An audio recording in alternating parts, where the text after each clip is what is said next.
This is a Reader's Digest version containing many of the interesting parts of the flat Earth theory.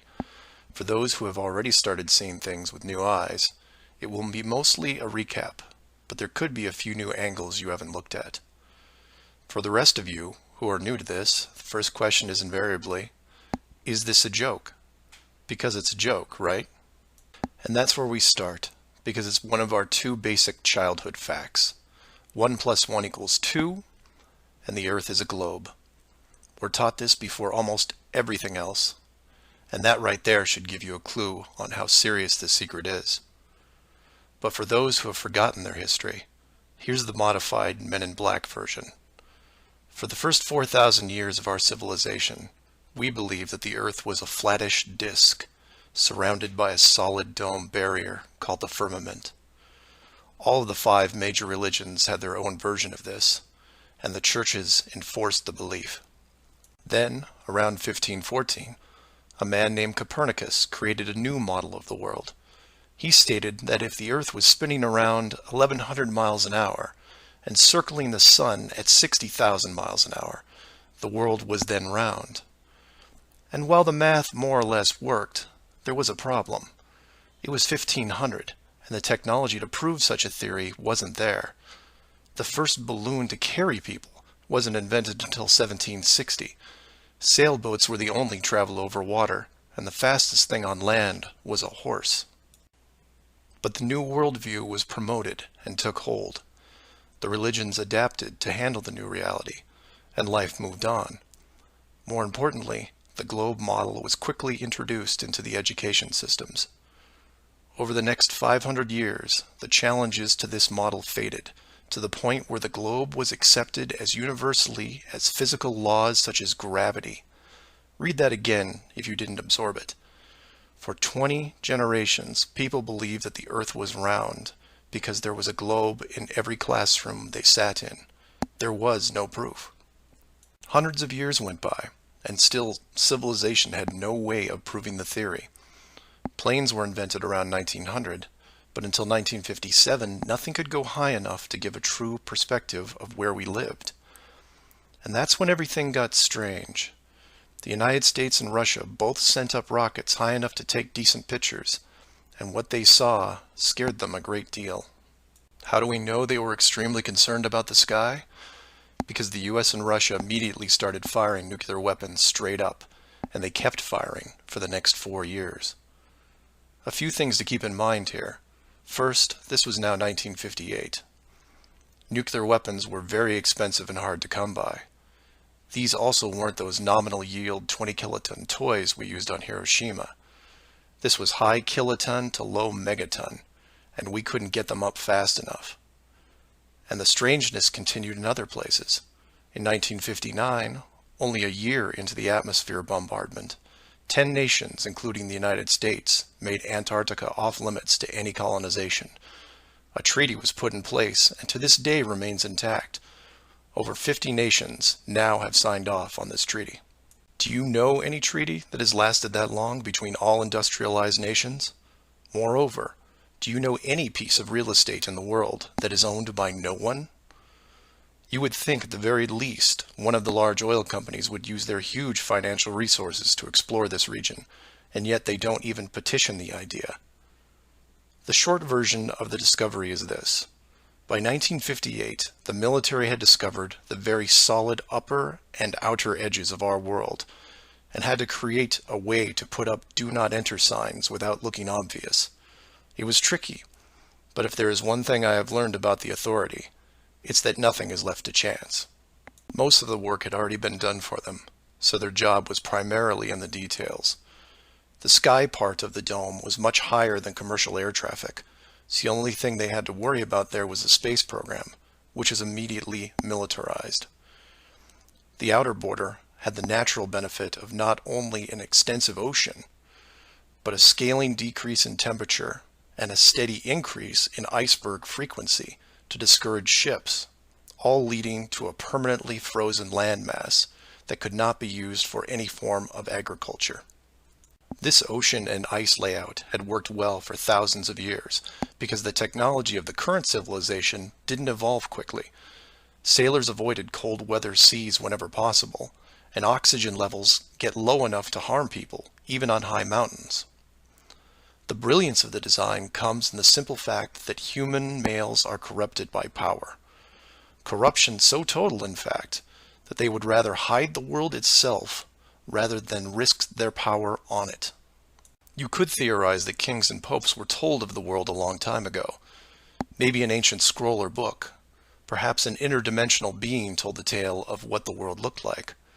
But this was all but dismissed, because even the most powerful leaders of the day couldn't reach the borders. And if they couldn't, what chance did the general public have? It's one thing to be told of the giant impenetrable dome, but it's a whole different animal when you finally stand right next to it. Then the tough decisions have to be made. Do we keep the secret? And how far are we willing to go to keep the status quo? Once they decided to keep the secret, no expense was spared. The rapid progression of rocketry science had to be addressed quickly, and so the moon missions were created. Matt from the NASA channel was right in his thinking that you needed the moon mission event to stage a picture of the Earth from deep orbit, and that couldn't be more true. Establishing NASA as the frontrunner of space exploration also diverted people who would have otherwise created their own space companies for profit. The best engineers, technicians, and pilots were recruited to the NASA space program. Once there, they were compartmentalized on a need-to-know basis. The astronauts know of the deception and are sworn to secrecy under the penalty of whatever motivates them. Private space programs are discouraged, sabotaged, or absorbed into the NASA fold. Private sector spacecraft are just not going to be allowed for several reasons. The most obvious is the collision with the dome itself. The telemetry data from such a mission would show an impact failure at a certain altitude, and if repeated, would raise questions NASA just isn't prepared to answer. There are 3 perpetual questions about our world that can't be eliminated, but avoided at all costs. These are the questions you should ask yourself and others if this protective layer is going to be lifted. I'd like to preface this with a thank you to Max Malone, a conspiracy hardcore who has a knack for boiling down debates to a single paragraph whenever possible. It was he who said, after over 50 years and thousands of hours of space travel footage, both by NASA and other countries, there is no exterior shot where the astronaut completes the simple act of panning the camera 180 degrees, let alone a full 360-degree sweep. This has never happened on any moon mission, exterior space station, nothing, ever. Statistics will tell you that this would have already happened by accident years ago, but it hasn't, and it won't. This is because of the rule they cannot break, the same rule that applies to television set shows that never show the fourth wall. Why? Because there is no fourth wall. Number 2. When you search online for pictures of the Earth from space, 95% of what you will see is a collection of artificial composite shots. In 2000, when I did this search, there was exactly 1 picture by NASA showing the bottom part of Africa and Antarctica. Now that picture is hidden within hundreds of simulated images. There are HD cameras everywhere, and no one is taking a shot of the Earth, because you can't get enough altitude to do it. Number 3. The commercial air travel routes for the southern hemisphere are wrong. This is an easy thing you can check out in 60 seconds. Take a map reading of the distance between anywhere near Australia and anywhere in South America. It's a straight shot across the South Pacific. Now find your favorite travel site and try to get there non-stop. See what happens. The routes start turning ridiculous. I used to business travel for years, and I've never seen anything like it. It's the one thing in the general public world they can't hide, the actual distance between these 2 places. On a round world, the flight is easy, just a straight shot across an ocean. But on a flat world, it becomes the greatest distance between 2 points. There are no shortcuts, so they distract you with multiple connections and layovers. It's only blind luck that the United States was in the northern hemisphere. Otherwise, the increased traffic would have raised eyebrows by now. I know. I know. It's madness. It's lunacy. There are people who will tell you straight to your face that all the leaders of the world are lizards, and yet these people laugh out loud when you say the words flat earth. I was, and still am, a huge conspiracy guy.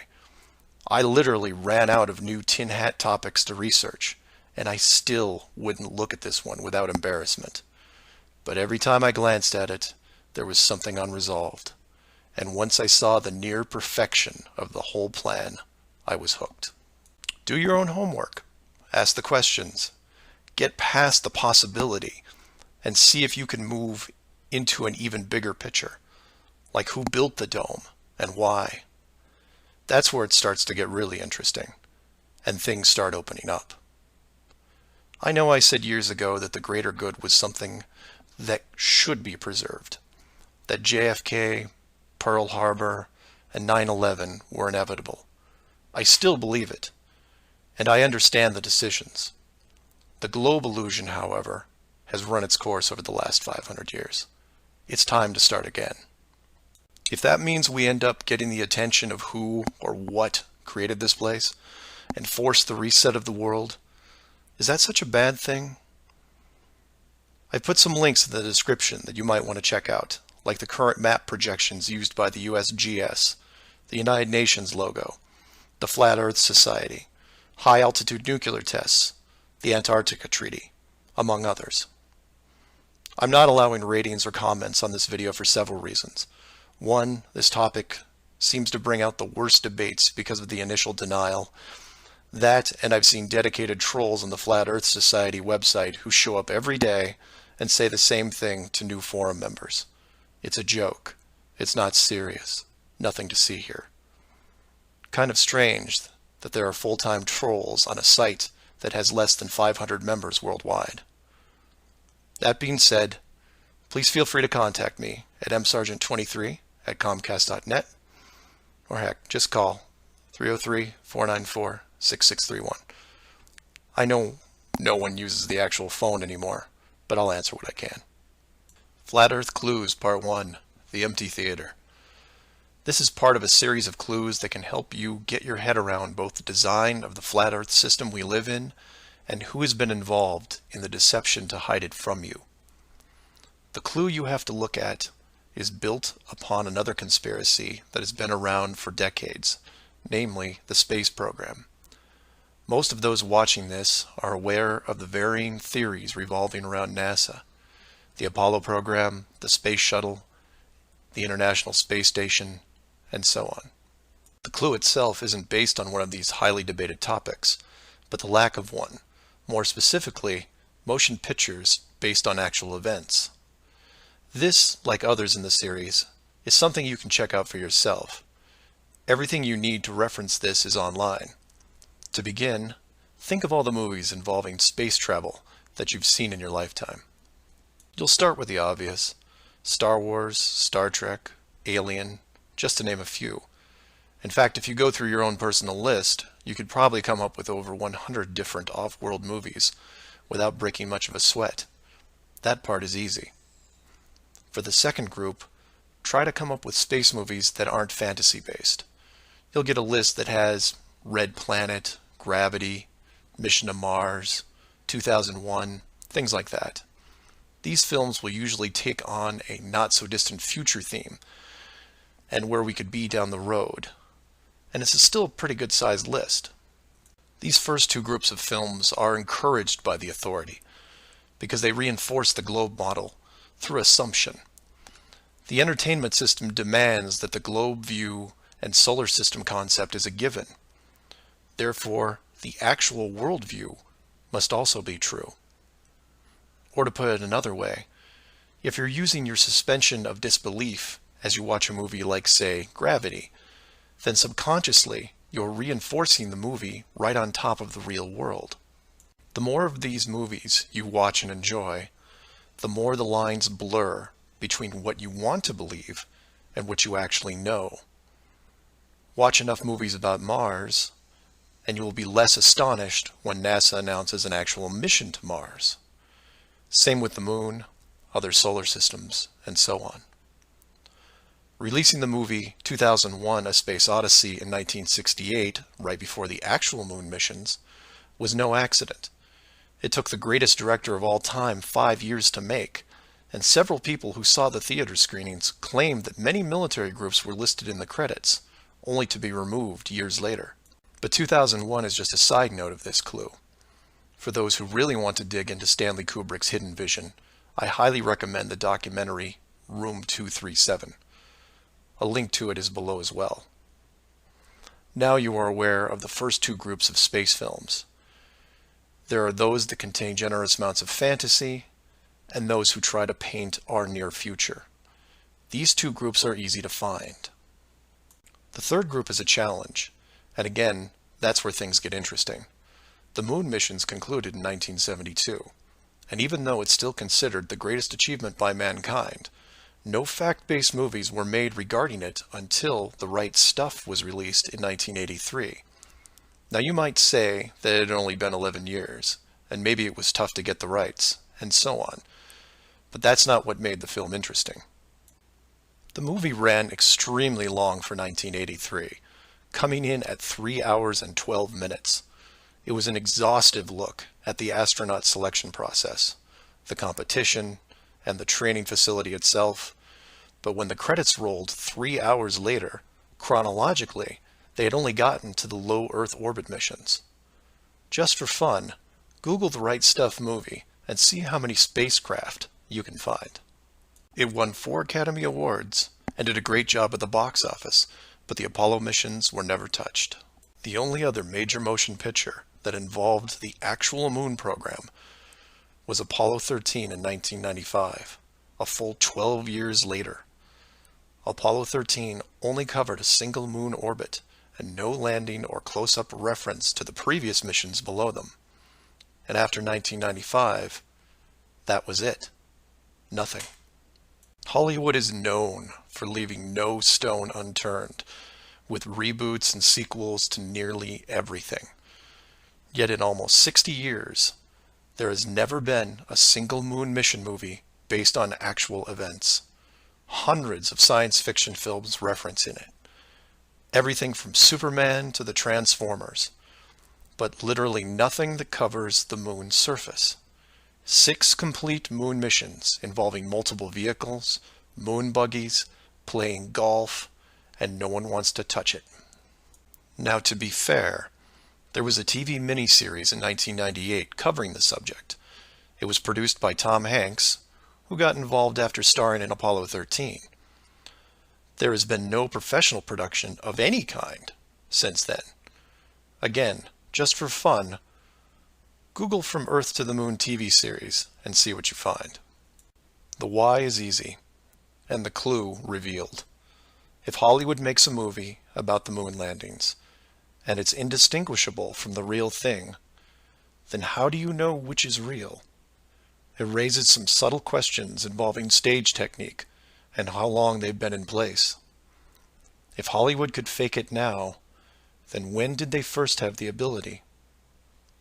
There is one other movie which stands out, and I mention it because I can't believe it ever got made, is Capricorn 1. The film's plot involved the faking of a Mars mission and how it could be accomplished. In short, it's part of the Conspiracy World Bible. I highly recommend it, and the link is below. To summarize, all space movies are encouraged by the authority, except for the ones that are based on actual accounts. Those are not allowed. The moon program has been buried in entertainment because the moon cannot be reached. It's either outside the barrier or just a highly rendered image, like any planet you see when entering a video game. The world is flat, and this is just one clue. So do some of your own research and ask questions. Please feel free to email me at msargent23@comcast.net or 303-494-6631.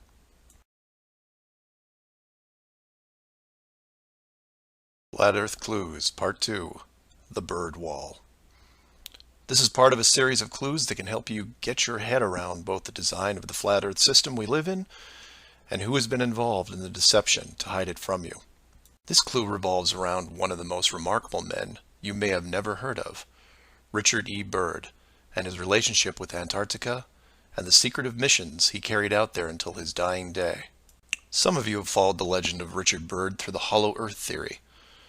We aren't going to be covering any hollow earth in this video, but instead focus on the man and his involvement with the South Pole. The Reader's Digest version of Richard Byrd is as follows. Born in 1888, he became an American naval officer who specialized in feats of exploration. He was a pioneering American aviator, Medal of Honor winner, polar explorer, aircraft navigator, expedition leader in the worst environments in the world, and the youngest admiral in the history of the Navy.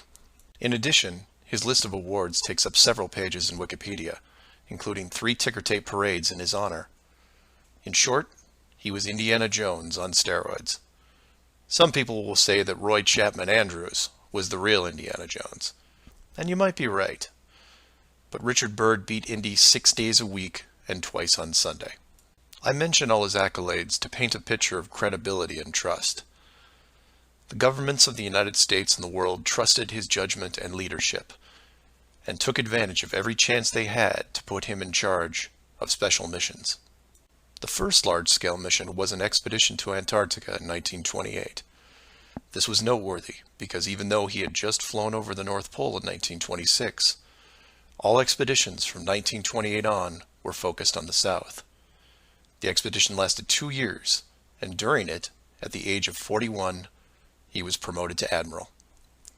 His second Antarctic expedition ran from 1933 to 1935, and his third from 39 to 40. While in Antarctica, he was also an advisor for other countries who had their own expeditions, including England, France, Germany, and building off previous countries' expeditions from Belgium, Japan, and Sweden. He then helped lead U.S. Navy fleet operations in World War II, was present during the Japanese surrender in 1945, but then something strange happened. He went back to Antarctica. Now, some of you aren't surprised because he'd been there since 1928, and I agree with you. It's the how that's interesting here. His fourth trip to Antarctica wasn't an expedition. It was a military operation called Operation High Jump.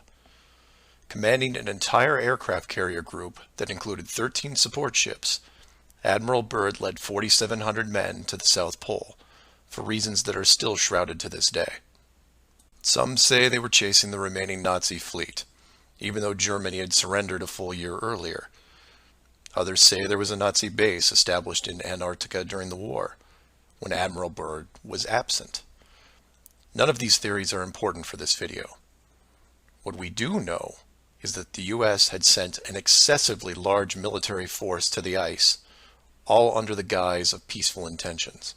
During this operation, Admiral Byrd told a Chile newspaper this: "The most important result of his observations and discoveries is the potential effect that they have in relation to the security of the United States.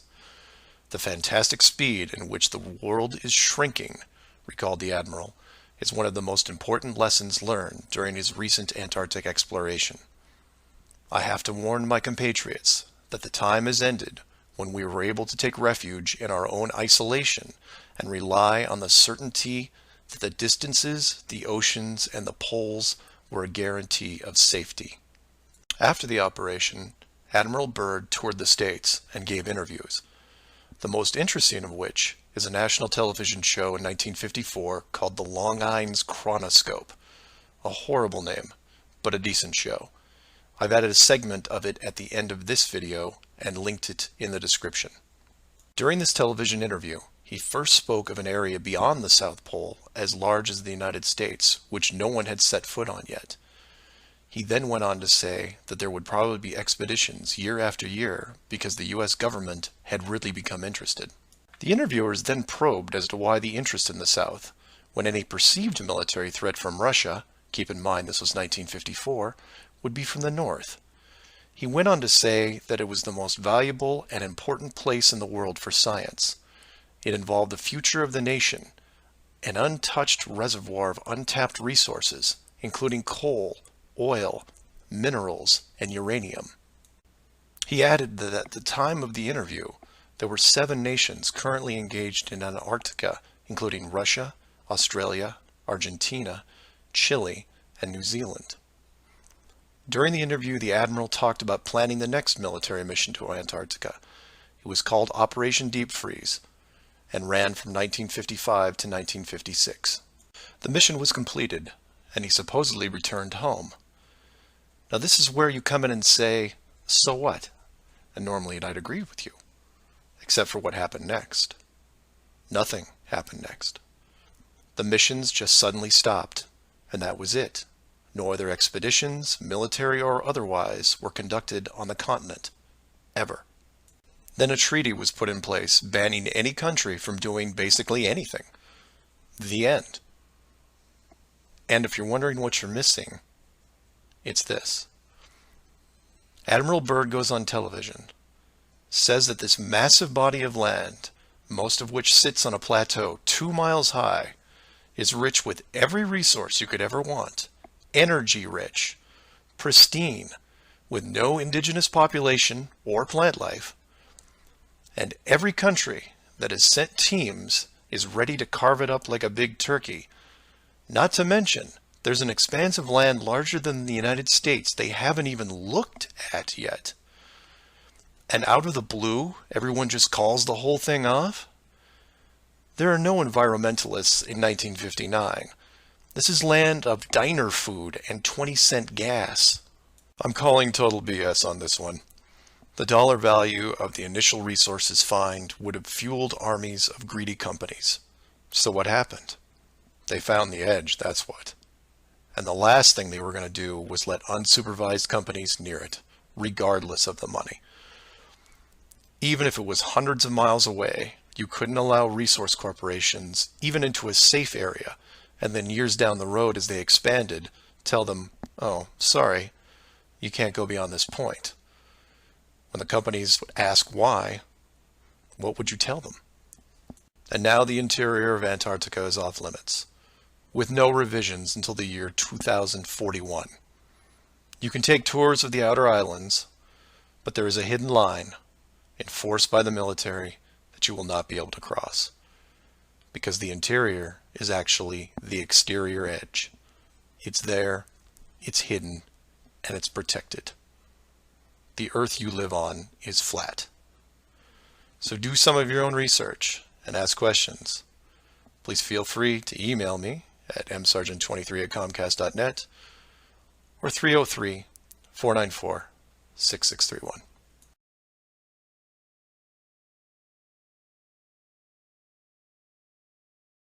Our very distinguished guest for this evening is Admiral Richard E. Byrd.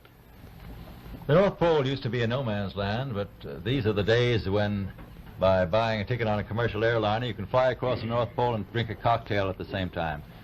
You know, only 60 or more years ago, about 35 years ago, our guest tonight found out whether there was any land north of the North American continent. He made that first discovery flight, and I must say that Admiral Byrd, our guest tonight, is not only our greatest living explorer, but he's been an inspiration to countless Americans. Admiral Byrd, you've been to both the North Pole and the South Pole. Is there any unexplored land left on this Earth that might appeal to adventurous young Americans? Yes, there is. And not up around the North Pole, because it's getting crowded up there now, because they find out it's really usable, not only to live in, but militarily. But strangely enough, there's left in the world today an area as big as the United States that's never been seen by a human being. And that's beyond the pole on the other side of the South Pole from Middle America. And I think it's quite astonishing that there should be an area as big as that unexplored. This is a tremendous So challenge. there's a lot of adventure left down at the bottom of the world. Admiral, an expedition to which I believe you're the advisor is now en route. What is that expedition doing? Well, that's the icebreaker Atka, and it's a reconnaissance expedition. It's going down to the South Pole area to make certain observations and to look for some bases. They will be back in April, and they will report back and upon the information we get from that undertaking, we will base the bigger expedition that's to follow. Is that very definitely planned, or is that... That is being planned right now. So I'm willing to say to you that there will be a number of expeditions that will follow, I think, year after year, at the bottom of the world, because the government has really become interested. Well, Admiral Byrd, I can understand, I think everybody can, the interest in the North Pole because it's so near our greatest challenger, Soviet Russia. But why this interest in the bottom of the world? Nobody living down there, is there? No, it's pretty cold. There's only one permanent resident, that's the emperor penguin. The little ones live further north. I tell you one reason they're interested. It's by far the most valuable, important place left in the world for science. That's why the scientific groups all over the nation are really interested. But more important than that, it has to do with the future of the nation, those to come after us, or even during your lifetime, because it happens to be an untouched reservoir of natural resources. And you know, as the world shrinks with an ever-increasing acceleration, far-flung places once useless, like we thought the North Pole was, and no man's land, become very useful. The bottom of the world will be important, not only to us, but to our allies. I was going to ask you, does it have military importance? It has some, and as the world shrinks, it will continue to shrink with an ever-increasing acceleration, thus bringing these places closer. And in the future, I can see a time when it will be very, very important strategically. Well, has the development of air power increased the strategic importance of places like the very much Parma so. Peninsula, was that? Very much so. Even now, if anything happened and we lost the Panama Canal, we would have to control the islands just north of Antarctica, which are part of Antarctica. Then between there and Cape... Admiral, you speak of the resources of Antarctica. What are they? What are the natural resources there? Well, we've found enough of coal within 180 miles of the South Pole in a great ridge of mountains. It's not covered with snow, enough to supply the whole world for quite a while. Well, that's the coal. Now, there's evidence of many other minerals. We are pretty sure there's oil. Now, that coal shows the bottom of the world. Now, by far the coldest spot in the world. Where that coal is gets 100 below zero in the winter. well, It was once tropical. So we think there's oil there, and there's evidence, probably uranium there. is it any secret? Is there uranium there? That would be the only thing that would be practical to actually go after, I suppose. Everything else would be economically unfeasible, wouldn't it? Well, as we recklessly expend our resources, the time will come when we'll have to go after that stuff down there. Well, you know, I avoided what you said about uranium. I'm not sure about that. I don't want to have the world fight over the Antarctic. And Robert, is there a competition among other nations to try to get information about Antarctica and possibly to secure some of these resources? Well, yes. There are now 7 nations very much interested. Russia is interested tremendously. That I'm sure of. Australia has an expedition down there. The Argentine, the Chile, New Zealand, Britain, and so on. Now, you can understand those people down there being interested because they live down there, the New Zealanders, the Argentinians, the Chileans, and the Australians. And so we don't do much about claiming anything. Admiral, you make this sound a little crowded. Are there that many expeditions now there or en route there? Well, you know, as I said, it's the most peaceful place in the world, but I don't think it will be for long because of this intense interest on the part of other nations and this nation. Flat Earth Clues, Part 3, The Map Makers. This is part of a series of clues that can help you get your head around both the design of the flat Earth system we live in and who has been involved in the deception to hide it from you. This clue looks into the USGS, otherwise known as the Map Makers of the World, and a few surprising things that they and others have in common with the flat Earth idea. All the reference links are provided in the description below, and I encourage you to check them out. For those of you outside of the United States, USGS stands for United States Geological Survey, a scientific branch of the U.S. government. Formed in 1879, and with the help of the ever-expanding American Empire, they quickly became the premier map makers of the known world. Currently, they have around 9,000 employees and an annual budget of over $1 billion a year. They also have extensive science departments covering biology, geography, geology, hydrology, and many programs tied to them. Their motto since the 1990s has been "Science for a Changing World," and I'm going to show you how true that really is. What does this large, really boring government group have to do with the flat Earth? To understand that, you have to look into their origins, which is in geography. To do this, you'll need to open another page that specializes in maps.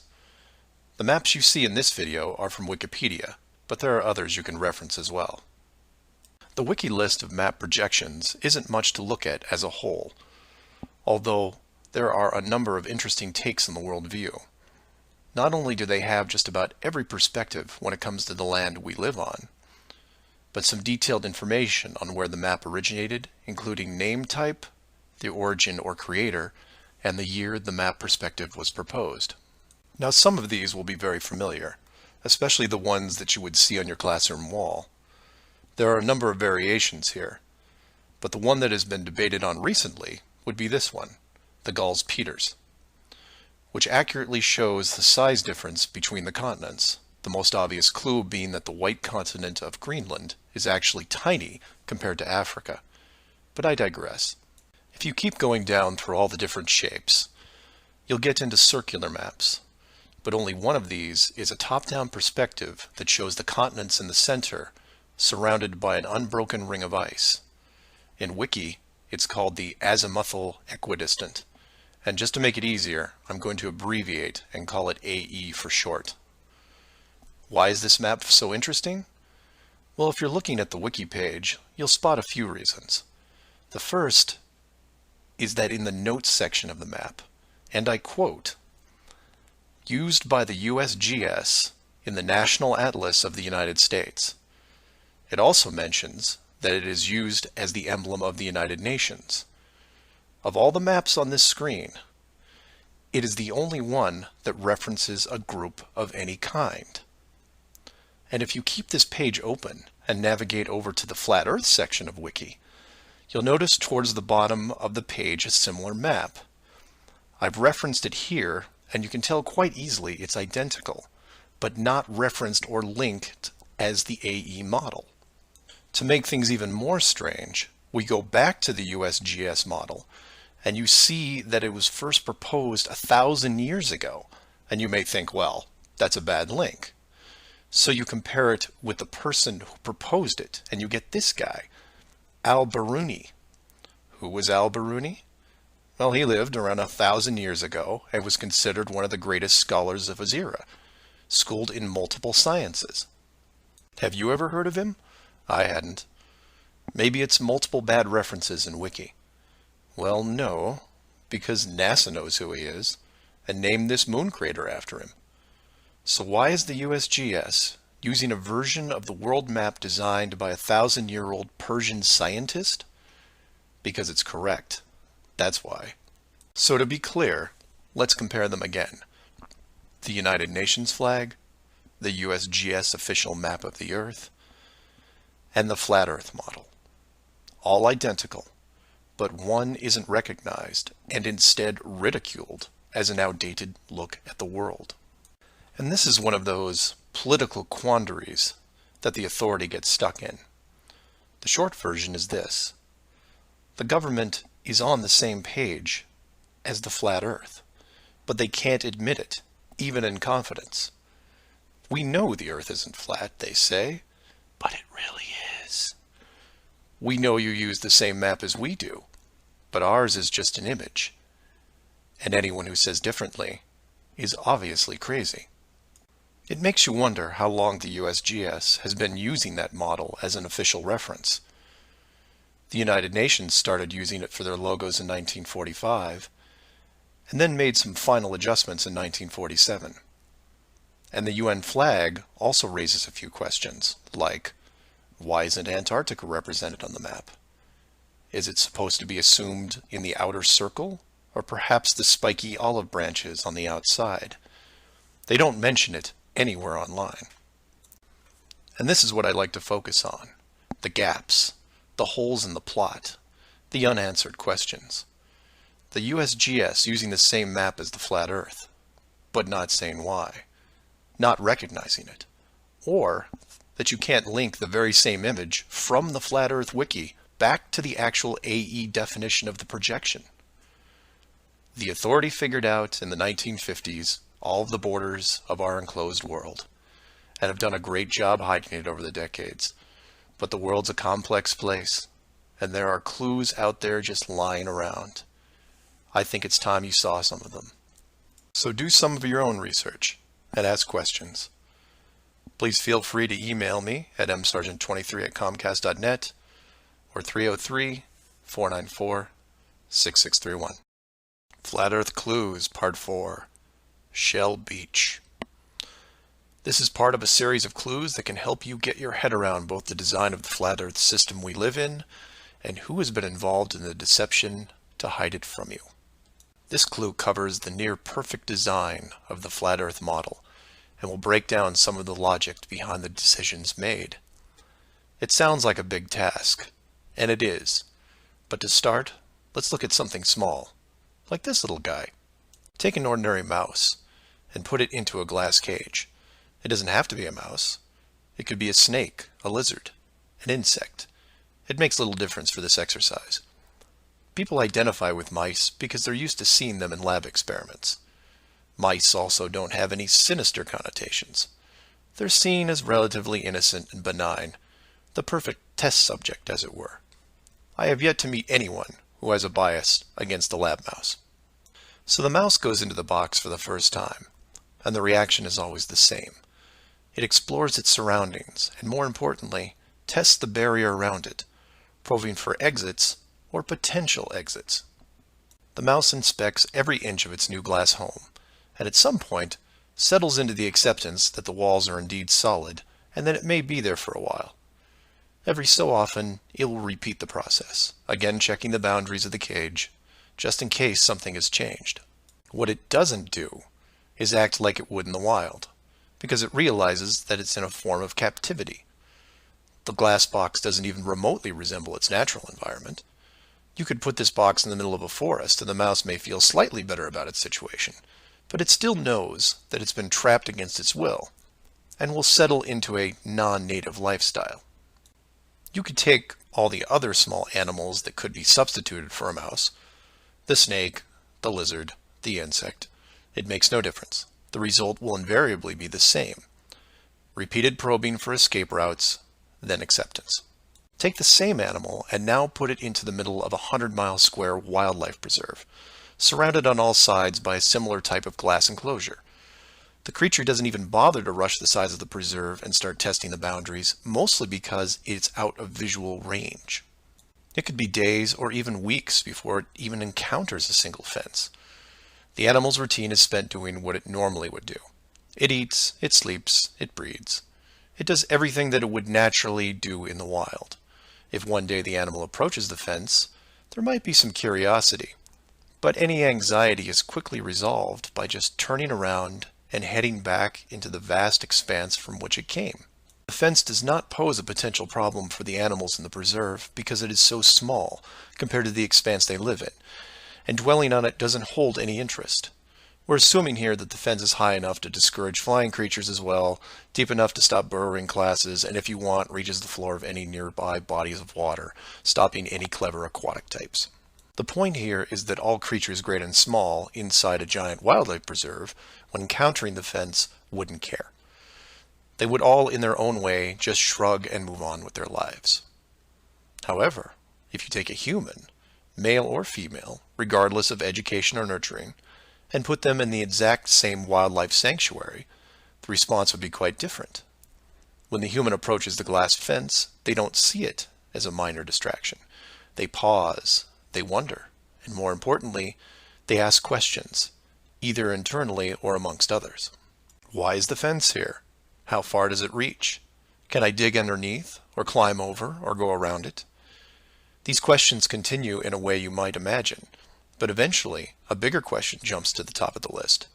Who built the fence? It is that which changes not only the type of questions being asked, but how the human being, or beings, look at their world. The giant wildlife preserve suddenly gets smaller. Each new fence border discovered starts to artificially constrict their expanse, even though the dimensions haven't changed.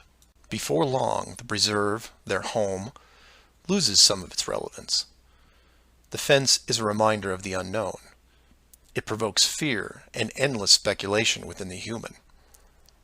Given enough time, the importance of the preserve continues to be reduced, especially in relation to the fence.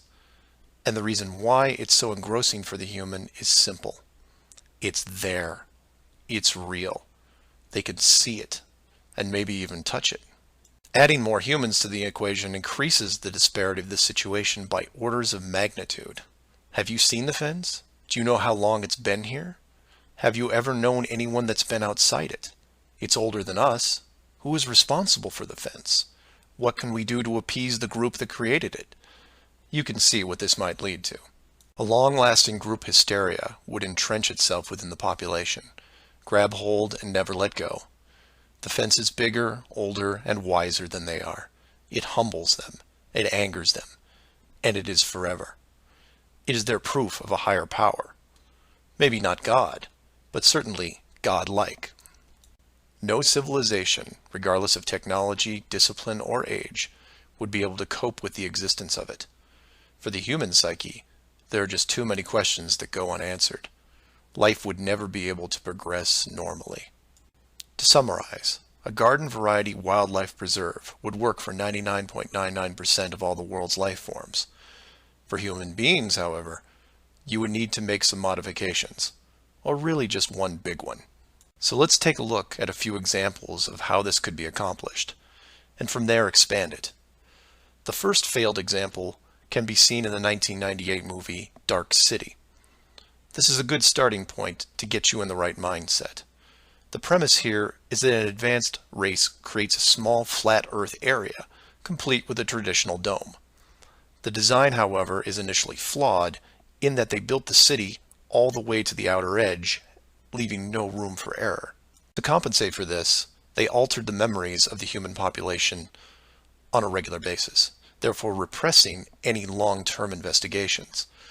However, in movies, there are always anomalies, like the police officer who realizes that even though he remembers visiting a place called Shell Beach, there is no way to reach it, because Shell Beach is outside of the flat world and never existed. He just keeps going around the circular city that has no exits. In the end, another man, the hero of the movie, makes it to the edge, steals the advanced race's power, and creates an ocean, which really should have been there in the first place. Move from there to a movie released only 4 months later called The Truman Show. Inevitably, all flat earthers have to take a hard look at this movie from a technical point of view. The movie follows the same lines as Dark City, but in a much more relatable premise, that of a giant television stage built so that the outside world can watch a person go through his life without any knowledge that he is living inside a flat world, surrounded by a physical dome. The movie is interesting on several levels, including construction. Using their existing model of a small town, bordered on one side by a large lagoon and wilderness, and the other a seemingly expansive ocean, while better than Dark City, still had its flaws. For one, it was less than 20 miles across, and even though Truman's desire to explore was repressed, there was still a chance that he would venture to the outer edge, which is where the movie ended. But for the most part, it worked. Truman believed the entire scenario because he was born into it, and then lived 30 plus years without any reason to doubt where he was, which could be said for any of us.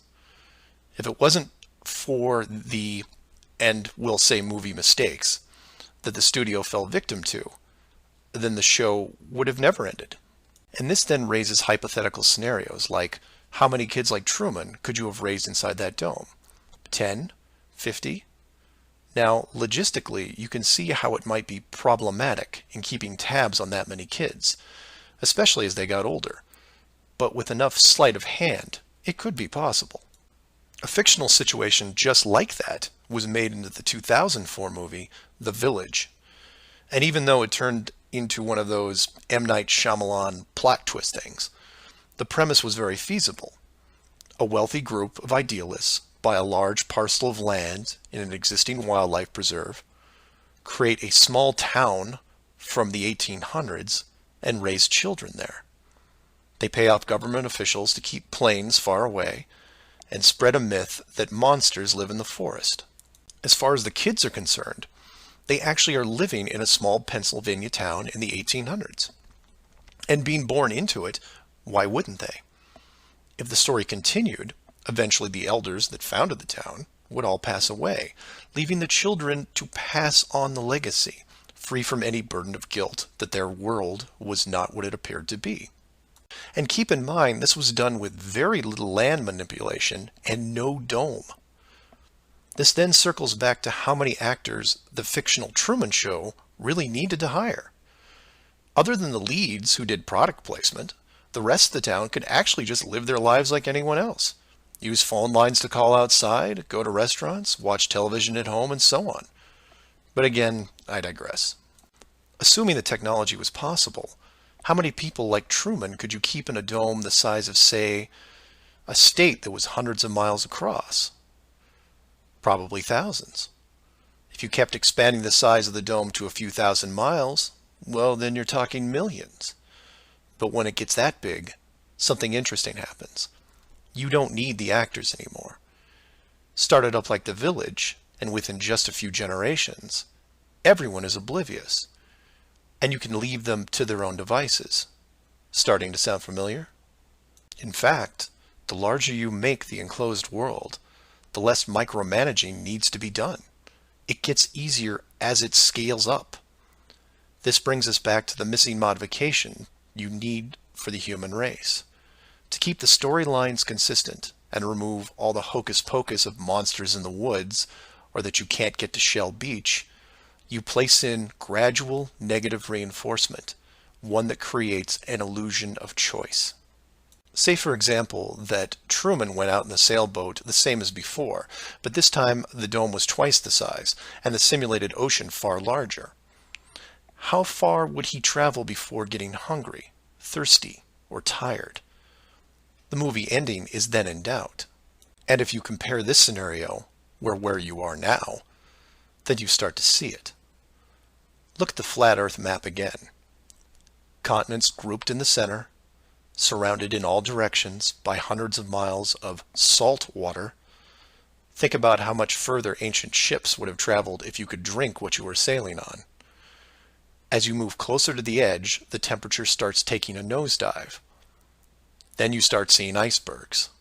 If that doesn't stop you, then you run into what we call Antarctica, which is a steep climb 2 miles up with no plant life or indigenous livestock animals. And if you had the wherewithal to make it that far, you would still have hundreds of miles of endless ice and snow. It's easy to see why so few people have gone the distance. Compare this to the upper ceiling, which is much easier to maintain. You simply decrease the oxygen rates so that every 1,000 feet up, it gets more difficult to breathe. This slows down exploration over mountain ranges and discourages limited control flight, such as balloons. Also keep in mind that the dome itself doesn't have to be that high in relation to the outer ring. With commercial aircraft capping out at 10 miles and rockets less than 400, the dome would actually look more like a stadium roof, depending on how you wanted to display things like the sun, moon, and stars. An enclosed world with these type of safeguards would be able to sustain an unknowing population for, say, what, 4,500 years? Then you could artificially introduce a globe model into the scientific community before the civilization technology reaches a point that could lead to discovery. And 500 years later, here we are. A civilization inside an amazing structure, doing what we would naturally do, while the authority stands by the gate and fears the consequences if we ever found out for ourselves. So do some of your own research and ask questions. Please feel free to email me at msargent23@comcast.net or 303-494-6631. Flat Earth Clues Part 5, The Status Quo. This is part of a series of clues that can help you get your head around both the design of the flat Earth system we live in and who has been involved in the deception to hide it from you. This clue covers the inevitable and sometimes frustrating question of why the authority would go to all the trouble of hiding the flat Earth. My hope here is to show you different angles and a progression of events, all of which lead to a very changed world, both physically and mentally. To open, we have to go way back to when the world was a much more simple place. You had your 5 major religions, including Buddhism, Hinduism, Judaism, Islam, and Christianity. Each of these groups had their own version of what is known in Genesis as the firmament, or the flat circular world enclosed by a solid dome-like barrier from where the creator, or creators, looked on. I'm not going to explore all the subtle differences between the groups. Suffice it to say that it's interesting that despite their differences that led to acts of horrible violence between them, there was no real Earth model debate. So around 500 years ago, the science community, led by Copernicus, who probably had a little help, introduced what we now know as the heliocentric, or globe model of the world, which in turn changed the solar system, galaxy, and so on. The religions, seeing that this globe model was gaining popularity, feared a loss in the fan base, so they all adapted their religion to include the globe model. From their point of view, it was a small change from a circular to a globe world, and really, in a few generations, who would remember anyway? The churches, mosques, temples wrapped up their flat Earth model in a metaphoric soft cloth and put it in the drawer with the good silver for safekeeping. Remember this, because we'll come back to it later. And hundreds of years went by, with science promoting all the aspects of the globe, and the religions promoting their beliefs upon this globe. The world kept spinning, so to speak, and everyone was happy. Then in the early part of the 1900s, you get this pesky explorer named Richard Byrd. He has family money, all the right connections, and secures basically unlimited funding and the government green light to probe every piece of unseen territory there is. It was inevitable, I guess. A young man who has an unquenchable desire to see all that there is to see, and then granting him the tools needed to accomplish this goal. He pulls a Truman and gets lucky, crossing the vast salt ocean, avoiding the icebergs, arriving at the frozen coastline, and he keeps going. He was never going to stop. One day, after crossing hundreds of miles of high-altitude ice and snow, Admiral Byrd sees it, a barrier.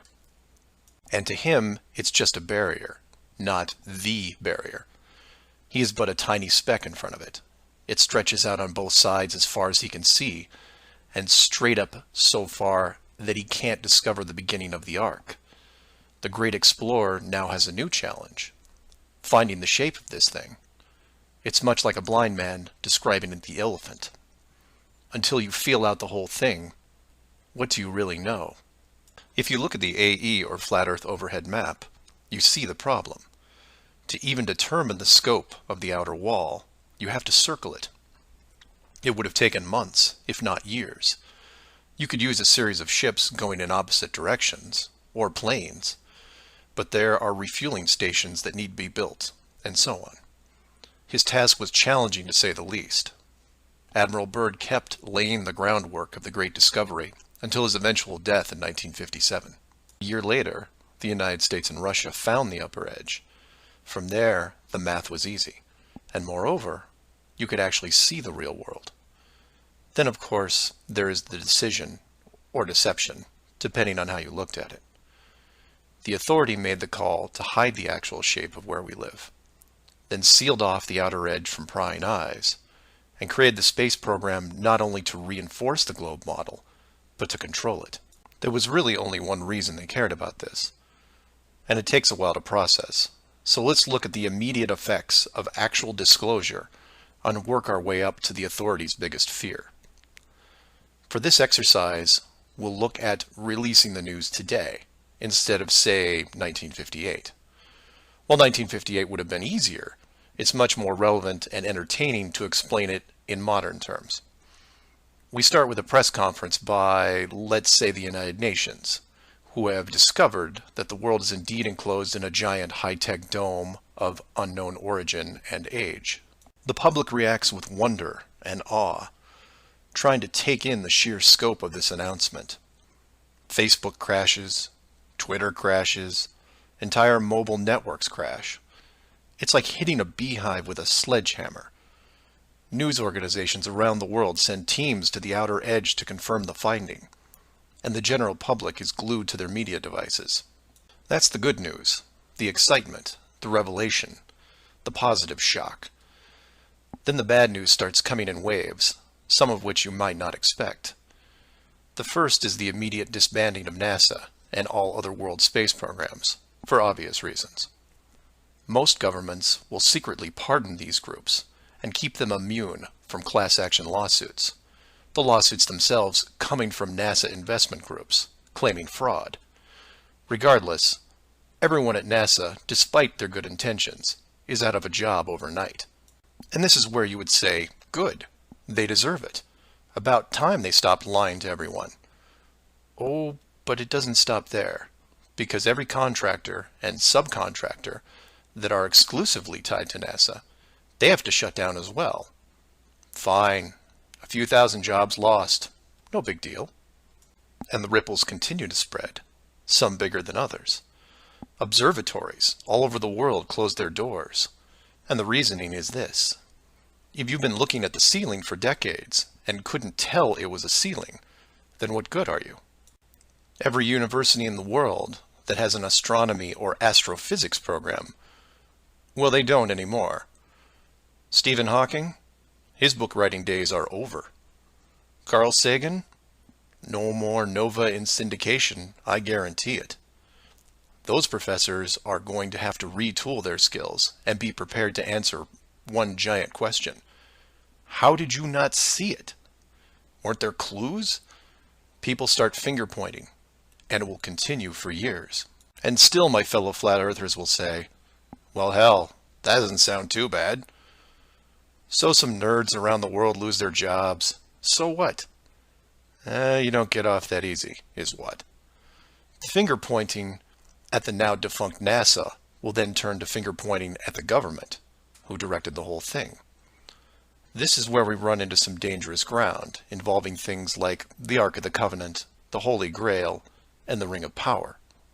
And you say, you lost me. I was with you until you started bringing up religious artifacts from movies. And you're supposed to be lost. Of the 5 major religions we mentioned earlier, those being Buddhism, Hinduism, Judaism, Islam, and Christianity, none have been able to produce a supernatural object over the last 5,000 years.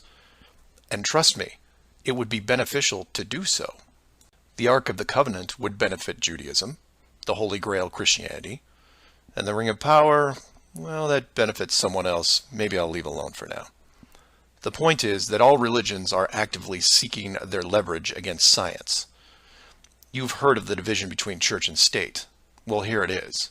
Advantage church. The barrier becomes a giant religious symbol, and since it is backed by the Big Five, it also becomes universal. The Big Five then go into their drawer with the good silver and pull out this belief that was forgotten but not lost, and say, we knew it all along, and science lied to us. Temporarily, all religions unite against science, who has been only moderately weakened by the removal of their astronomy and astrophysics divisions. But the public won't care, because they will listen to the group shouting the loudest, and no one yells louder than the church.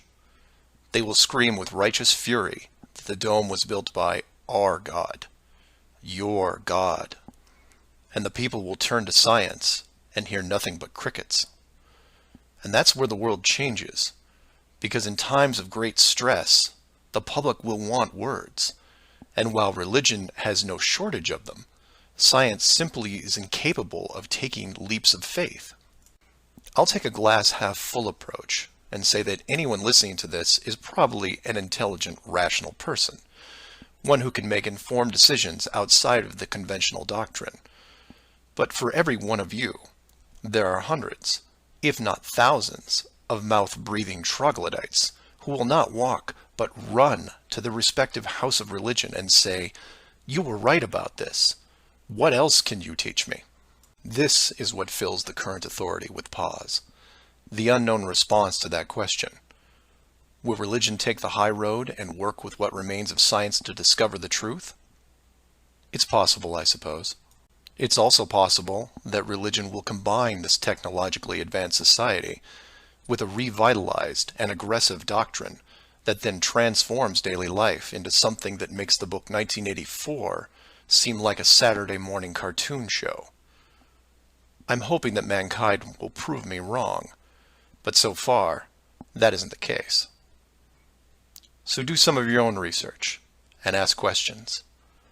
Please feel free to email me at msargent23@comcast.net or 303-494-6631. Flat Earth Clues Part 6, Depth Perception. This is part of a series of clues that can help you get your head around both the design of the flat Earth system we live in and who has been involved in the deception to hide it from you. This clue looks into the inevitable design question below the surface, or more specifically, how thick the flat Earth design would need to be. To start, let's quickly recap the design features so far. A basic dome structure made up of advanced high-density material, thousands of miles wide, and at least 100 miles in height. The ceiling of said structure being projected upon by an ultra-high-definition system using super LED technology and a combination of 2D and 3D imaging to simulate all celestial bodies, including sun, moon, stars, and so on. This ceiling is then protected by a scaling decrease in temperature and oxygen levels to the point where human life isn't naturally sustainable above 4 miles. The lower surface of the dome structure consists of an organic layout of continents, grouped at the center, ensuring that no land bridge exists to the outer ring. This is then surrounded by hundreds of miles of salt water in order to limit sea travel. The salt oceans are then adjusted with a scaling decrease in temperature as the outer area is approached, to the point where salt water freezes, forming icebergs, further reducing sea travel. The outer ring is then elevated to a height of 10,000 feet, reducing oxygen levels, and a buffer zone of 300 miles is created. This zone is devoid of all life forms that could be used as food, further discouraging land travel. That all sounds pretty good, but we left out one thing: depth. Keeping human beings away from the ceiling is easy, because it requires higher technology. Protecting the outer ring is a little more difficult, but can be accomplished with layers of negative reinforcement. Protecting the actual common ground is a different challenge, because digging is basic. Everyone knows how to use a shovel, and most construction requires a generous amount of digging. In addition, natural resources such as coal, oil, minerals are harvested through large-scale digging operations. So it's safe to say that any human population is going to be digging a lot of holes, because it's easy and it's necessary to continue their way of life. That being said, how thick would you need to make the flat Earth model so that people didn't accidentally dig their way through? You could use the same method as the outside barrier and create a series of undesirable layers, ending in a solid barrier. But the ever-expanding increases in general population would create an unnecessary risk. If the bottom of the flat Earth was composed of, say, an unbreakable material, this would pique the digger's curiosity, and if repeated all over the world, would raise suspicions of design. while a solid barrier works at the end of a frozen wasteland where no one is venturing or allowed, it doesn't do much if it's found in a mining quarry or someone's backyard. For that, you need something that hasn't been used up to this point. A scaling increase in temperature, all the way to an ignition flashpoint and then beyond. Now you will jump in and say, well, of course, we all know that there is molten rock below the surface. We see it in volcanoes and, well, volcanoes. Yes, you do. And we've all seen the cross-section diagram of the globe Earth, which shows ever brighter bands of molten structure and so on, which is why I included the wiki link in the description that covers the official view of the Earth's structure. And I quote, "Scientific understanding of the internal structure of the Earth is based on observations of rock in outcrop, samples brought to the surface from greater depths by volcanoes, analysis of seismic waves, measurements of gravitational and magnetic fields, and experiments with crystals at pressure and temperatures characteristic of the Earth's deep interior." In short, they have no clue on what's below them. None. In fact, the deepest holes ever drilled, which I've also linked in the description, only go down 8 miles. To repeat, no one has gone below 8 miles anywhere. And every drilling survey is the same, a scaling increase in temperature to the point where drill bits stop working. And you come back and say, but volcanoes. Yes, there are volcanoes, holes in the earth where molten rock is produced, under pressure, I might add. Certainly that can't be artificially created. No? We can melt rock right now. It's called a smelting plant. What do you think your car is made out of? Melted, reformed, and polished rock. We have the technology to do this. It all comes down to scale. Create a large set of furnaces at, say, 50 miles below the surface that can melt and pump molten rock. And you say, what would the furnaces be made out of? Oh, I don't know. How about the same dome material that can withstand nuclear weapons? So you take the molten rock, locate a few random access points on the surface, and the rest comes naturally. Volcanoes also reinforce the Earth structure model that the molten rock goes all the way to the core, which then in turn reinforces the globe model, and then we're back to where we are now. A smoldering globe flying through space at high speeds that from a design standpoint makes no sense. So how thick would the flat Earth model floor need to be? Oh, for common use, say less than 100 miles, similar to the ceiling in scale. Large heat generators placed in a pattern, a thin layer of molten rock 10 to 20 miles down, which is really just a geologic pipe system to help with the generation of terrain. And there you have it. An efficient way of discouraging all those digging humans from reaching too far, combining a physical barrier with a mental one. 8 miles down and you're going to tell me what the entire core looks like? Give me a break. So do some of your own research and ask questions. Please feel free to email me at msargent23@comcast.net or 303-494-6631. Flat Earth Clues, Part 7, The Long Haul. This is part of a series of clues that can help you get your head around both the design of the flat Earth system we live in and who has been involved in the deception to hide it from you. This clue looks into a topic I only glanced at in the original guide, which is the southern hemisphere, or in the flat Earth model, the land masses closest to the outer ring. I like to give credit where credit is due, and the long haul title was given to me by a fellow flat earther who did some of the same research I did. The summary of the video is this. If you are looking to show someone how to view the flat Earth from a practical point of view, this is the example I would use. I'm going to show you how strange the world looks using just a few websites, some simple math, a couple minutes, and your brain. You don't have to write anything down, unless you want to, of course. I'll give you everything you need on screen and break down one of the examples as well. I'll also link the sites in the description for reference. First, here are some websites that help you calculate distance. The GPS on your phone already does this, and you may have an app as well, but here are some dedicated examples.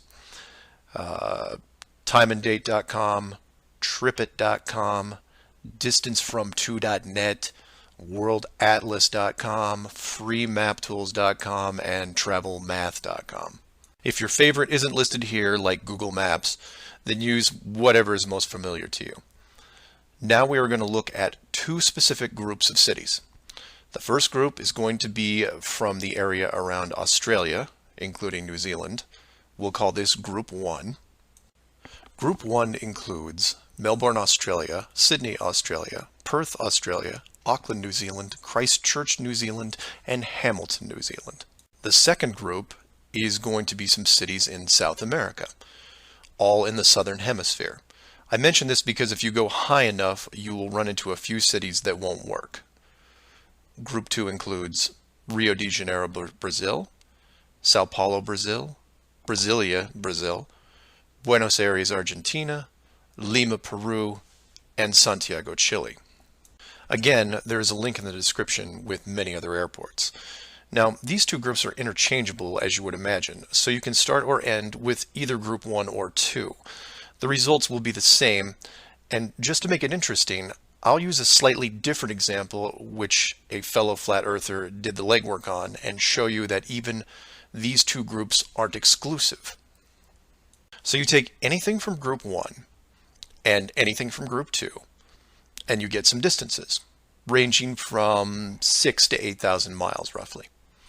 That's all I want you to do here is get that part in your head, noticing that the route is bent because they have to account for the curvature of the Earth. All these directions are what you would expect, a straight shot over the South Pacific Ocean. Now, just to prove it's not an exclusive route, instead of starting in, say, Rio and landing in Auckland, I'll start what should be the opposite side, in Cape Town, South Africa, which is roughly the same distance on a globe Earth, coming in at 7,300 miles. Notice on the map it's still a straight shot through the Indian Ocean and not crossing any countries. An easy route. I try to book my flight. For this example, we use TravelMath, but you can use whatever is easiest in your country, like Priceline, Expedia, Travelocity. It will make no difference because they're all tied to the same system. And this is when everything goes wrong. So the first leg, the airlines don't send me due east, but instead shoot me 4,700 miles almost due north to Dubai. Okay, maybe we're just picking up people. Seems a bit excessive, but I'll go with it. I'm probably comfortable in my seat drinking vodka tonics anyway. And from Dubai, it should be a straight shot home to Auckland, right? No. Now they send me southeast to Melbourne, a mere 7,300 miles.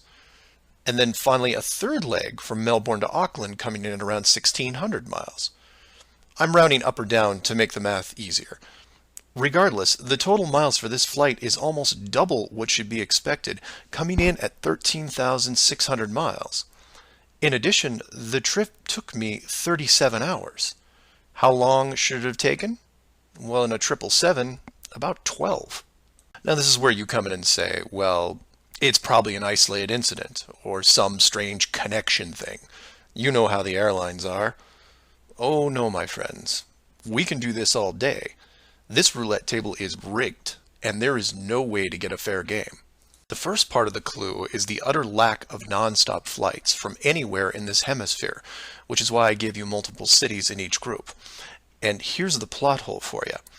Flying from international cities like Sydney, Rio, Santiago, or anywhere else close by, you can't get a single non-stop flight, no matter how much money you pay.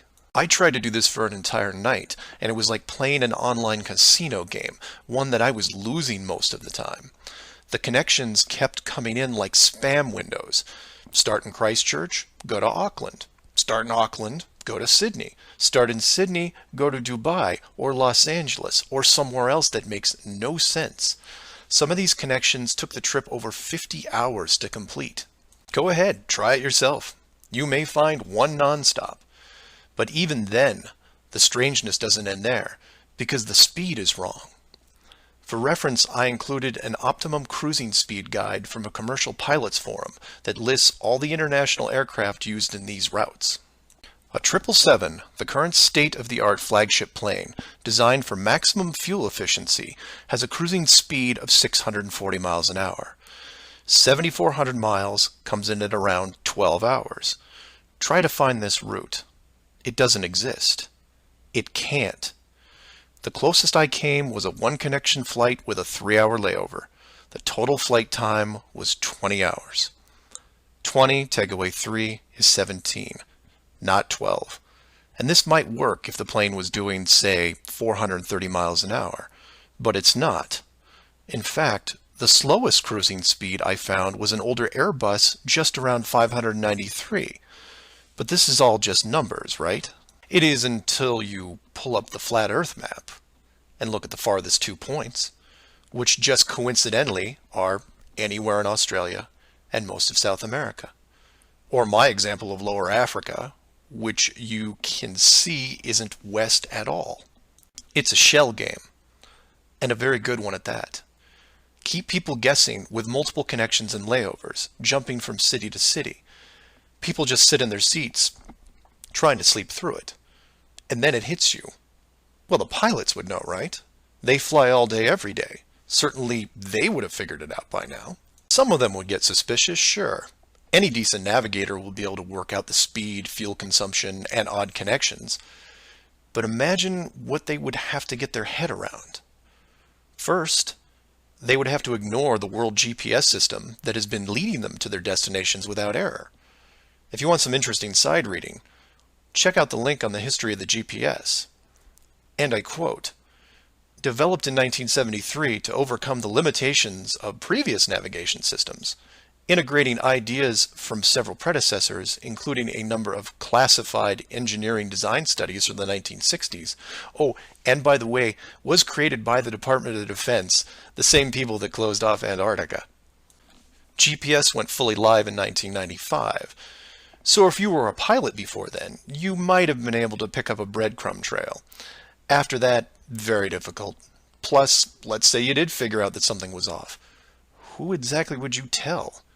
The FAA? You would be looking around and wondering why you were the only one to see it. And then what? You make the leap of faith and see that the entire map system is wrong? Never gonna happen. You might as well just tell them that an alien spacecraft followed your plane around for 2 hours. We know what happens then. Start playing Flight Time Casino for yourself. See what interesting things you can discover. And while you're at it, show it to any pilots that you know. But don't forget to leave the words flat Earth out, because that's crazy, right? So do some of your own research and ask questions. Please feel free to email me at msargent23@comcast.net or 303-494-6631. Flat Earth Clues, Part 8, The Creative Force. This flat Earth perspective takes a look at the design from the ever-present why standpoint, and although it will review some of the dome technical features already discussed, I'll try to do it from a different angle, or more specifically, why I might build it. Someone mentioned to me recently that while the dome was a very big concept, it made the world much smaller, kind of like what Admiral Byrd expressed in an interview all those years ago. This someone also said that it made them sad, which I understood. And while I did what I could to comfort this person, I realized that I could have done more. So this video is for the people who look upon this world with their new eyes and start drifting into a state of melancholy. To preface, this isn't jail, nor are you lab rats. And before I'm done, I hope to show you a version of why. To start, let's look at an old story, one that you may have heard, involving another enclosed world, kind of like yours. I say kind of like yours because the finished design that you are sitting in right now took several revisions in just about every aspect, much like any project. You come up with ideas, you see what works and what doesn't, and you improve the process until you come up with something that, while not everyone agrees upon, satisfies the best of all criteria. One of the first dome layouts involved a race of people who were supremely driven by ambition. They didn't have a word for lazy or fear. They absorbed knowledge very quickly, incorporating physics, advanced electronics, engineering, and drove their technology with energy from the enclosed world itself. And when their technology had reached the point where the dome's structure was discovered in its entirety, there was no reaction of wonder and awe. They just looked up and squinted at the sky. Eventually, those squints turned into glares. Oh, they had religion, to be sure, and it was tied to their daily lives, but to them, this wasn't religion. It was a challenge. Almost like they weren't that impressed. Hard to fathom, right?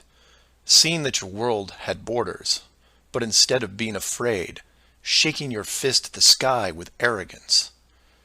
But that's what they did. So much confidence and might that when they found out where they really were, a new priority was created. At first, they dedicated broadcast channels to calling the dome builders out, demanding answers, and ran them day and night. At the end of each cycle, the words kept repeating, "We know." But arrogance ebbs at patience, and their demands were met with silence, which was taken as blatant dismissal. This fueled their ambition even more. The people withdrew all their efforts from breaching the outer barrier and formed a new plan. If the creators were not going to submit, then they would build a bridge and meet them at the gates. So a building was designed. But to call it a building was to call the pyramids a sand castle. It was the greatest structure ever conceived, at least to them. It was to be over 30 miles wide and hundreds of miles high, enough to reach the dome ceiling itself, where they would meet the builders face to face. They abandoned nature completely and pushed aside ecologic systems to accomplish their goal. They cannibalized entire mountain ranges, which they used to admire and love, to acquire the raw material for the awesome structure. The work crews built with flawless precision, and it was obvious that it was going to succeed. A bridge to the edge of the sky itself. The work would only pause long enough for the mighty armies below to look up and yell, "We come for you," so loudly that on a clear day you could actually feel the dome shake. And the creators, faced with their first great challenge, decided to start again. And the people were changed, their language fragmented so that the builders couldn't continue.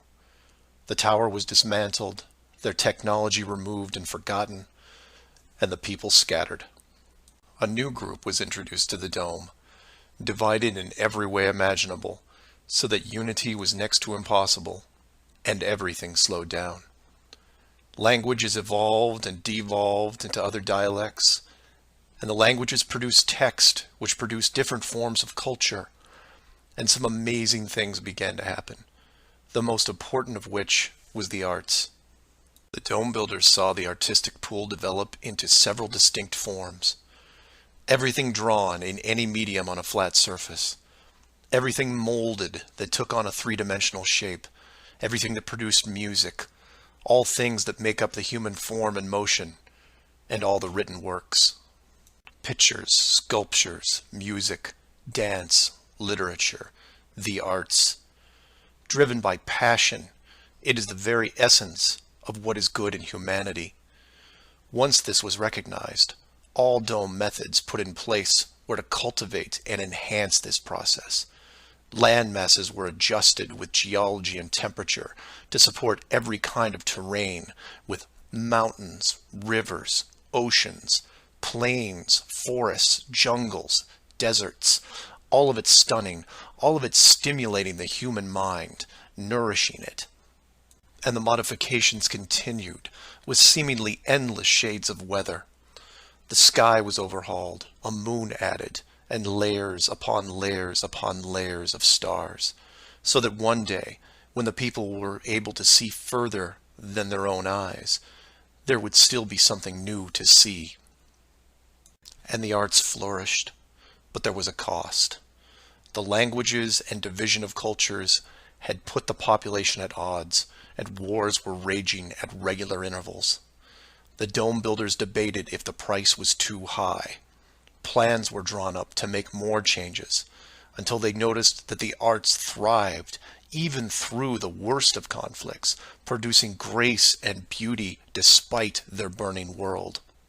It was wonderful and terrible at the same time, and the debate outside the barrier continued to intensify until a majority spoke out and said, "This world is a creative force, and we must see what it leads to. The barrier must be hidden at all costs." So the globe model was put into the population, and both science and religion adapted to it. The arts grabbed onto it like a new drug, the creative minds of the world exploding with new concepts. Their universe was now infinite, and the rules changed. Science then led to science fiction, which opened up everything else. Books, pictures, sculptures, dance, and music, all reaching deep into space, decade after decade of wonderful possibilities, rising above the ashes that were at their feet. And it's not just the artists, it's everyone. You affect others, who affect others, who inspire others, who build it, paint it, sculpt it, sing it, who then put it up on a pedestal and hold it under the light and say, "This is a piece of who we are." And for every one of them, there are hundreds of others who, for whatever reason, were unable to express the songs and images and stories that are in their heads. Imagination is far more important than knowledge because it is limitless. It is your shield, your sword against the cruelty of destructive forces. There are those right now who live in chaos, whose life is surrounded by a swirling nightmare from which they think they'll never escape. These are the true warriors of the world, and they are far braver than me. I am humbled by those who suffer the most. Know that mountains were built for you. Oceans were built for you. All of this was built for you, your struggles, and your trials by fire. It may be today, it may be tomorrow, but one day the curtain will close and this stage will be struck. And when the dust settles, no matter where you are right now, you'll see the big picture and have new eyes, and you will be shown what wonder really is. And as you leave this most magnificent of theaters, heading towards the next, my hope is that you'll pause, look back at the stage and say, "I was actually in it, you know, right there in the thick of things, and it was a sight to see." Because it really is a hell of a ride. Imagine what the next one will be like. Earth Clues Part 9, The Magic Show. This is part of a series of clues that can help you get your head around both the design of the flat Earth system we live in and who has been involved in the deception to hide it from you. This flat Earth perspective initially started out as a problem-solving exercise that was going to be built into Clue 7, otherwise known as the Long Haul. But after some research and a little patience, it has evolved into something that warranted its own section, and is a perfect example of good things come to those who wait. So emails and phone calls have been coming in, almost all of them positive. Several people from around the world commented on the southern plane routes. They said that while 95% of the long routes in that hemisphere were connections, which in itself raises red flags, there were a few pesky non-stops that seemed to contradict the overall logic. The question then posed to me was obviously, are they real flights? Could they be put there to throw the Flat Earth group off? If it was a trick, could I figure out what it was and how it was accomplished? I accepted the challenge and started my impression of Morgan Freeman as he went up against the Four Horsemen magician crew. Now, admittedly, I was skeptical to start, because the flights went against the third rule, that being the flat Earth has no shortcuts. Only a globe has shortcuts. As in magic, I had to assume the rule was not being broken, but only hidden, or having the illusion of being broken. But first, I had to see the trick itself. I had to see the planes in question and see them make the route. Anyone can list a flight, but does it actually go from point A to point B? With the help of several other people, this was then put to the test. While just about everyone with a cell phone knows about GPS and how it can track things, many people don't know that even though it's a system built by the military, there is a very public aspect to it. So while your phone is tracked at all times, so are other things, most notably all air traffic. Now, if you're military, you could view military planes. If you work at a cargo carrier like UPS or FedEx, you can view transport planes. The general public is mostly limited to commercial air traffic. This can be viewed in several places, and the one I chose was planefinder.net. You can use others like FlightAware, Flight Radar 24, Flight Tracker. It makes no difference because they are all tied into the same exact GPS system. All these sites do basically the same thing, track every commercial plane in the world from start to end in real time. So I spend day after day looking at the Plane Finder global map, which you see here. At any given time, it's tracking between 3,000 to 7,000 flights that are en route anywhere in the world. You'll notice two different colors for planes, red and yellow. Yellow just means there's a 5-minute delay in processing and only applies to the United States. The point here is, in order to prove out these flights that go against flat Earth theory, I need to watch a few as they cross either the South Pacific or Indian Oceans. The web page updates automatically, but just to be sure, I close and reopen the page every 30 minutes or so and wait for an ocean plane. And I wait, and I wait, and I wait some more. Hours pass, days pass, and no red planes to entertain me. And somewhere in this process of me just staring at these empty oceans, waiting for a plane to cross, something occurs to me. Can you guess what it is? Nothing is crossing these oceans. Not non-stops, connections, multiple connections, nothing. But that's not possible, right? The planes have to reach their destinations. So I change gears and just watch the coastlines of anything in the southern hemisphere, and I start to see it. I follow a simple plane out of Brazil on its way to South Africa, which, by the way, is not part of the long-haul argument. It's offshore just a few hundred miles. I get something to drink, and when I come back, it's gone. Just a glitch, right?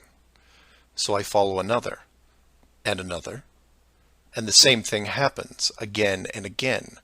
Once the plane reaches an imaginary line in the water, GPS makes it disappear. Then a friend who is also working on this problem sends me some links, which I've included in the description. I encourage you to take a look at them. At first, they don't seem like much, just an average flight log showing speed, altitude, locations, things you could expect. Then you scroll down to about 3:30 in the morning, and the location drops away and is replaced by either the word approximate or the word estimated.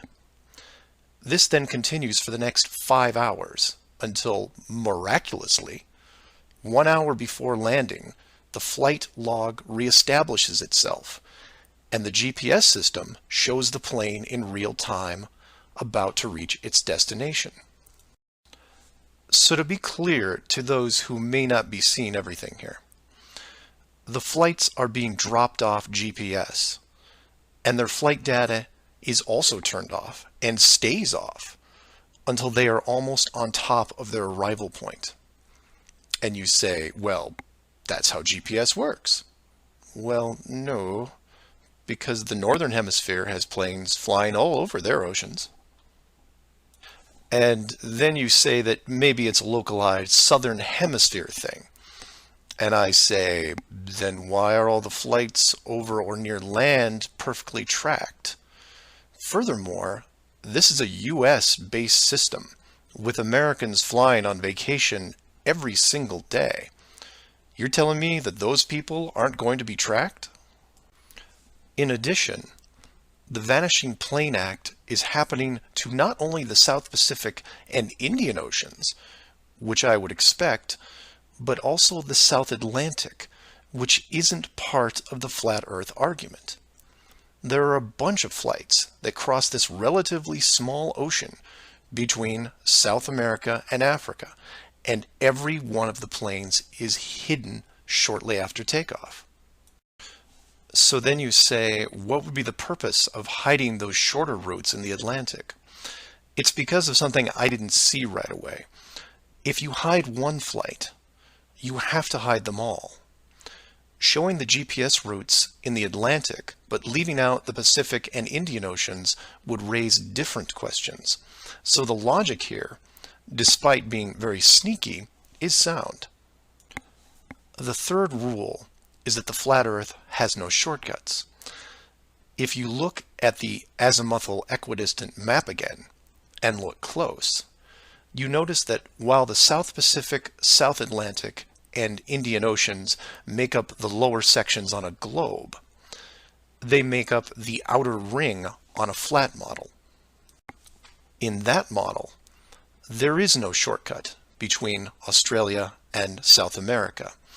If you are creating flight routes, you have only two choices. You take the long way around, clockwise or counterclockwise, and stay on the ocean. Or you cut across the land in the middle. But if you cut across the land, you have to create connections, because on a globe, it wouldn't make sense to fly over the top of the United States to get to South America. Neither of these choices are ideal. So the authority came up with a compromise. Disable GPS and lose the planes for every ocean flight in the Southern Hemisphere. Then reactivate them once the destination is reached. This is just one of the lengths that they are willing to use to keep you from seeing it. Don't just hide some things, hide everything, so that maybe the topic isn't addressed. And some would come back and say, well, nice going. You just pointed out a flaw in their system, and sooner or later, they will fix the gap. Maybe. But not soon, I think. Remember, this is a rule, not a guideline. They can't change the map, so they have to work within its limitations. If they have a better workaround, I can't wait to see it. So do your own research and ask questions. Oh, by the way, welcome to the Flat Earth, and enjoy your flight. Flat Earth Clues Part 10, Hiding God. This is part of a series of clues that can help you get your head around both the design of the flat Earth system we live in and who has been involved in the deception to hide it from you. As you can tell from the title, I'm taking a different approach. Eventually, I was going to have to address the question of what happens next, or what we do now with the information at hand.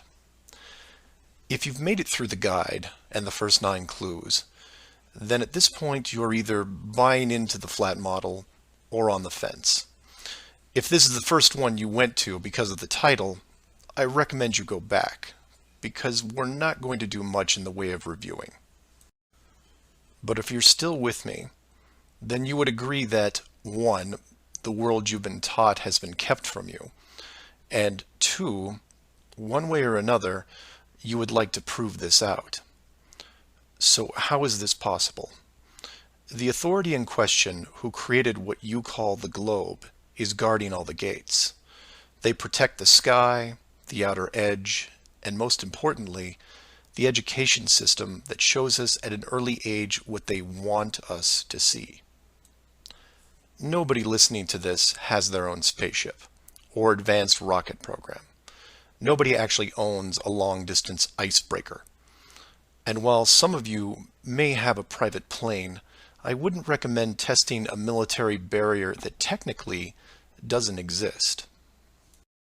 But then again, you have to remember that this is not the story of David and Goliath. The hidden world was never going to be sustainable forever. As a civilization evolves, the tools the authority uses as a method of control become more vulnerable. I've learned many things about systems over the years, and one thing that I find most interesting is as layers of strength increase, the higher the chance that they can be used to your advantage. But maybe I'm talking in riddles. I should be boiling it down to what can be done by showing you what's being hidden, what's important, and how it can be spread to others without looking like a crazy person. To be clear, and I can't stress this enough, do not start conversations with the word flat earth. Think of it like Fight Club. The first rule of Flat Club is that you do not talk about Flat Club. Before you started waking up and watching all these things, you were like me. You laughed and mocked everything that was flat earth. You may have learned faster than others, but the knee-jerk reaction by 99% of the people was created the day they sat down in a classroom and stared at the globe. Look at the videos, not just mine, but others who are putting forward some great arguments, and ask the questions that people can relate to. I'm going to introduce 3 very important questions that you can use, each with a statement that precedes it, and each statement is a motivation for a different group of people. If you don't fall into one of these 3 groups, then I guarantee you know people that do. The first statement is this: you are being hidden. What do I mean by that? Well, this goes back to Clue 7 and Clue 9, which talk about the flights in the Southern Hemisphere. If you are flying a plane over the Southern Hemisphere, your flight is not being tracked. How can this be used to find out the truth? It's simple, it's quick, and it costs no money. No matter what country you live in, send a quick note to your local, state, or federal representative and ask them this question: why are citizens of our country flying over oceans without the safety net of the GPS system? And remind them that GPS stands for global, not partial. Without GPS, anything could happen to your plane and no one knows where you are. And while you're at it, remind them that the GPS system was built by the United States Department of Defense, who never does anything small. The system that is in effect now has what appears to be huge, deliberate gaps in the Southern Hemisphere only. Do not mention flat Earth. Just voice your concern about the safety of you, your loved ones, and your fellow citizens. Will they get back to you? Possibly. Will they give you a satisfactory answer? Not a chance. Because they will only have what the military gives them. What this will do, however, is create a unique buzz in certain circles that may prove to be useful later. The more politicians or high-ranking officials you contact, the greater the noise. The motivation here, as you can tell, is general public concern. The second statement is this: wealth is being hidden. What do I mean by that? Goes back to Clue 2 and every other mention regarding Antarctica. In 1954, it was announced on national television that the continent was just millions of miles of rich energy resources.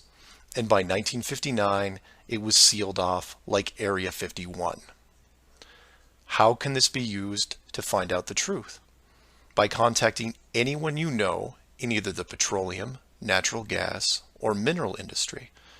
This means ExxonMobil, British Petroleum, Royal Dutch Shell, Chevron, ConocoPhillips, BHP Billiton, Rio Tinto, Glencore, Anglo American, and there are many others. Find anyone in these companies and make inquiries about their prospects in Antarctica. Send them the link to the Admiral Byrd interview and ask them why, if there are no environmental conflicts regarding oil, gas, or mining, why aren't they allowed to even petition the idea, even when the world's energy resources are dwindling more every day? Put the sound of money in their ear. They may not be able to break through the decades of red tape laid out in front of them, but it will create a buzz from a different side, the motivation of greed, and of pristine resources just begging to be harvested.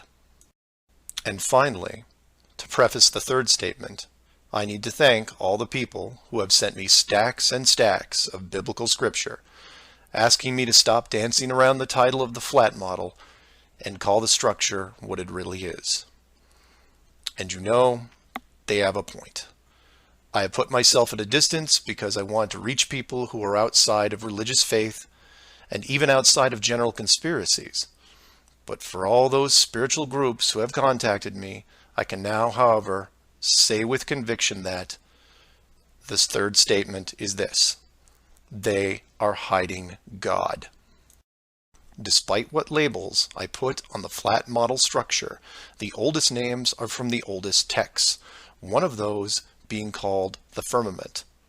If the firmament was indeed discovered in 1956 and it was deliberately hidden, then the ruling authority not only hid the structure, but evidence of the builders. And by builders, I mean creators, and by that, I mean what people define as God. Hiding God could be considered one of the worst ideas of all time. And if you are a person of great or small faith, you have a vested interest in any evidence that would solidify and vindicate your years of dedicated service. If a structure was found that had, for all intents and purposes, the handprint of God on it, then the ruling authority has no right to keep it from you. There are billions of people on this world who have personally dealt with the concept of God and would like to know for sure if these beliefs are well placed. Or, in short, you want to know the meaning of life. It's out there, and it's been hidden from you. Your motivation is clear. Go to your church leaders, your congregation, and tell them science probably found evidence of God in 1956 and decided to keep it a secret. If you know people of religious power, send this up the ladder. Get the word out and see what comes back. Between these three statements and questions, people will talk to people who will talk with others and eventually reach someone who knows. This isn't a grassroots or groundswell movement that takes a long time, because the system that has been used to mold and control you these past years has been based on speed, and by that I mean real time. All it takes is a single video, a memorandum, one whistleblower, one key person, and everything changes, not in months or weeks or days, but hours. And in those hours, everything changes because of the speed. People all over the world wake up and look at the sky with new eyes, and things start to get better. One person, that's all it takes. One person to come forward and share what has been hidden for so long. Maybe someone who is tired of all the games. Maybe someone who has gone year after year burdened by such a heavy secret. Maybe you, who are listening right now, who is looking for a reason to come forward. This is it. And if you don't want to walk into the light and be the hero, I understand. But if you can't, for whatever reason, then be anonymous. Share the message and help us make this world better, because it can be better. For everyone else, give this person an opening. Give them the opportunity and give them the support they need to help reclaim what's left of our civilization, because we need it now more than ever. I will keep spreading the word for as long as I can, in hopes that everyone that hears it starts seeing things with new eyes. And I encourage each of you to do the same. And maybe one day we will learn to treat others better than we treat ourselves. Flat Earth Clues, Part 11, Souls in the System. This is part of a series of clues that can help you get your head around both the design of the flat Earth system we live in and who has been involved in the deception to hide it from you. This clue looks into the recent past, or more specifically, an odd but interesting piece of conspiracy lore. What I hope to show here is an example of how an enclosed system, once revealed, can change the world very quickly and in ways you may not have realized. To start, we need to go back a little ways to a controversial 2004 documentary called Astronauts Gone Wild. For those of you who missed this strange little gem, the summary is this. The producer-director Bart Winfield Sibrel went out to prove that all the moon landings were elaborate hoaxes. To do this, he set up interviews with the Apollo astronauts, giving them the impression that the interview was just routine. He then produced a Bible and asked each of the astronauts to swear on the book before the interview started. The interview was then supposed to be a series of detailed technical questions designed to trip up the astronauts. During the process, there was quite a bit of tension and some very uncomfortable moments, including one actual fist fight. Now, I'm not recommending that anyone actually go out and watch this hour-long documentary. For me, the astronauts have had to live with this guilt a long time, and leaving them alone seems like the humane thing to do. What interested me, and moreover what piqued my interest then, wasn't the unoriginal questions the reporter posed, but how the astronauts reacted to the Bible itself. None of the Apollo pilots would put their hand on it and swear that they went to the moon. In fact, most treated the book like it was made of plutonium. This puzzled me for years because it went against the basic rules of any cover-up, one of which is lie about everything. Now, the pilots of the Apollo program had done many interviews over the years, many televised, and had been going through their song and dance without really any instances of contention. So why not just go through the motions again? It is, after all, just a book, right? People lie under oath all the time. It's called perjury, and every country has an extensive system of laws and punishments to deal with it. These punishments don't seem to stop the people from committing perjury, and you can read about it almost every day. Furthermore, the astronauts were not in court. This was just a room, sometimes their own home.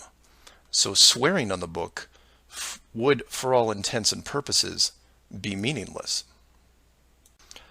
And this sat in the back of my head for years, because it didn't make sense.